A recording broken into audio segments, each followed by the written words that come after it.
Luka Turk je vrhunski športnik, je nekdanji olimpijski plavalec, ki se je po končani karieri odločil za plavanje v mrzlih vodah. Je človek, ki se je ob srečanju z mrazom soočal z najhujšimi človeškimi strahovi, kot je boj za preživetje. A ravno občutenje najbolj prvinskega strahu ga je pripeljalo do mnogih življenjskih spoznanj. Ko se ti soočaš s to bolečino, ki ti jo prinese mraz, dobiš tisto ponos in tisto moč in umirjenost v sebi. In sem videl, da se tukaj skriva veliko več inteligence, kot pa samo odpornost. Vsi strahovi, vsi prebliski, vsa negotovost, ki je bila v meni, je izginila, ko sem jaz skočil v vodo. In tukaj sem tudi prišel do spoznanja, da kako se obremenjujemo z brezzvezdnimi stvarmi in tratimo to našo življenjsko energijo. Ko enkrat nekaj takega premagaš, to spoznaš. Izpostavljanje pogojem, kot jih imajo vode s temperaturo le nekaj stopinj nad lediščem, zahteva veliko priprav in motivacije. To pridobiva iz večjih tehnik. Ena je torej, da poglabljam vero vase, torej se opominjam, kaj vse sem dosegel.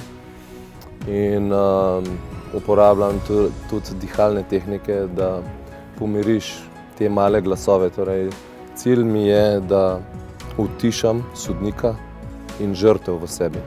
Torej, tisti kritičen del sebe in tisti, ki se sam sebi smili. Ker vsi imamo te glasove. Ne? In pred tako zadevo ti, ali pa nasplošno kjerkoli, ti ne pomagajo, ker te ne podpirajo. Ne? Torej, da se s pozitivnim umiri se, bodi iskren do sebe, poglej, kaj si dosegel.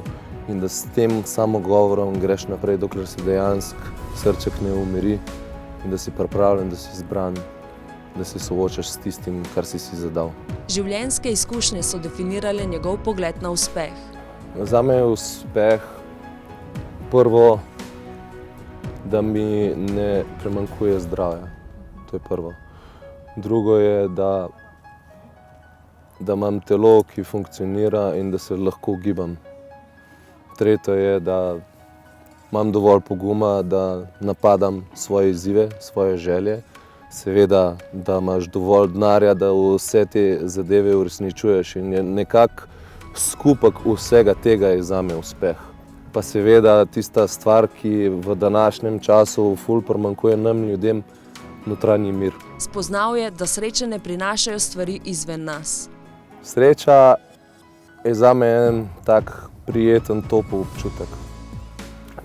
Če dam za primer, torej greš ti na en sprehod nekam v hribe in pa si ogledaš dolino in se ti sam začne risati nasmeh na obrazu.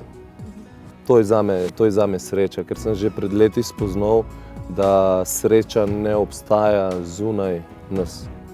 Torej, ne vem, srečen bom, ko si bom kupil nov avto, srečen bom, ko bom dobil punco, srečen bom, ko bom dobil svoj sanjski job. Skozi lovimo to srečo, ampak enkrat, ko pridemo do tistega cilja, nismo dejansko srečni, ampak iščemo naslednjo zadevo. Ne? Ker preveč te zunanje stvari ratajo samoumevne. Tako da jaz pravim, da srečo najdeš znotraj sebe, ko začneš premagovati svoje strahove. Takrat dobiš tisti občutek polnosti ali pa izpopolnjenosti, vsaj tako je bilo pri meni. Izoblikoval je svojo predstavo o tem, kaj je ljubezen. V sebi imaš dva drevesa. Eno je drevo ljubezni, torej najmočnejše pozitivno čustvo. Eno je pa drevo strahu, najmočnejše negativno čustvo. In vse veje, ki so vsa ostala čustva. Torej, pri ljubezni imaš sreča, radost, veselje, navdušenje in tako naprej. Pri strahu imaš pa zavist, razočaranje, jezo, sovraštvo in podobno. In zdaj je odvisno, za katero drevo skrbiš. Pač jaz vem, da na mojem drevesu strahu sem jaz veje začel že orenk rezati, ampak ne bo pa nikoli umrl. Strah bo vedno prisoten, sam zdaj je odvisen, do katere mere. Drevo ljubezni pa jaz zelo dobro skrbim zanj, vsakodnevno, in sem zelo pozoren torej na svoj notranji govor, na svoje miselne procese. In se mi zdi, da največja oblika ljubezni, ki je to, da spoznavaš samega sebe. Da res odkriješ, kaj sploh pomeni iskrena ljubezen. Ker to, kar projicirajo mediji, pa ta perfect life, pa perfect partnerstvo, pa vse to, to je vse meni tako osebno zlagan, da glava peče.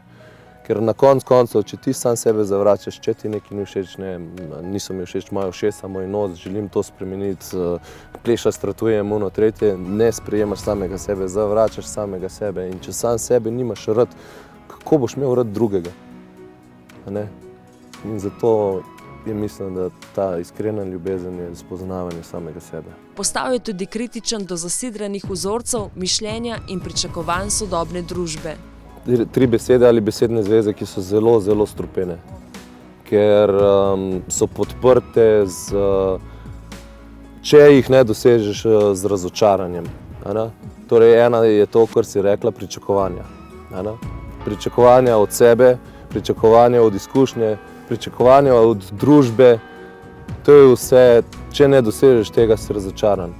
In na koncu, zakaj za vraga bi bil razočaran, če si dal vse od sebe? Razumeš? Torej, druga stvar je primerjanje. Torej, ful se radi primerjamo. Primerjam se z enim, ki ima več denarja, kot jaz. Primerjam se z enim, ki je bolj uspešen, kot jaz. Uspešen, ki je hitrejši, ki je boljši, ki je lepši, ne vem kaj še vse. Zakaj bi se jaz primerjal z drugimi? Prvo kot prvo, on ima drug mindset, drugo kot drugo ima drugo vzgojo, tretji kot tretji ima drugo genetiko. Torej, edina smiselna primerjava je sam in sabo. Torej, kje sem jaz bil, kje sem, kam želim iti. In tretja zadeva, probi uporabiti besedo, če na pozitiven način. In našel je svoj smisel, tisto najmočnejšo silo, ki ga žene naprej. Spoznavanje samega sebe, pridobivanje znanja in delitev tega znanja z drugimi. Ker se mi zdi, da največje poslanstvo na tem planetu je to, da pomagaš sočloveku. Kako bom rekel, vse te stvari, ki jih delam, vse je fajn, da si nagrajen z denarjem, da lahko preživljaš, da se lahko preživljaš in da lahko te stvari naprej delaš. Sam denar ti pa ne prinese toliko veselja ali sreče, kot pa človek, ko ti reče: Luka, hvala, spremenil si mi življenje. In to je taka motivacija, tak zagon, tak naval energije za naprej, ni primerjave z ničemer drugim, ker ga čutiš. Denarja ti ne čutiš. Ko ti pa en človek pokaže tako iskreno hvaležnost, to je pa neprecenljivo. In to je moja gonilna sila.